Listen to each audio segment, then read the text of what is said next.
Des moments dans ma vie où est-ce que je sentais que j'allais faire une activité ou des fois quand j'allais faire des coachings, quand j'allais faire une présentation ou juste des contextes où ce que je sentais que j'avais comme un peu le moton, j'avais une boule, j'avais un stress qui montait dans le corps.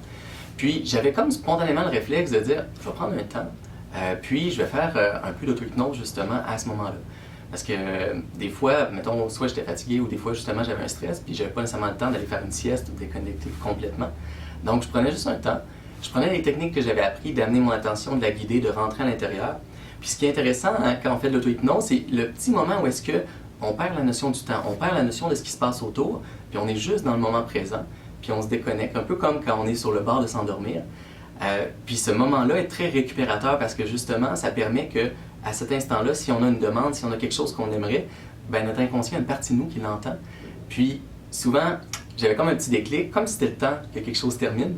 Puis je revenais, puis c'est comme si je sentais que le stress était évacué. J'avais comme un élan juste de passer à l'action.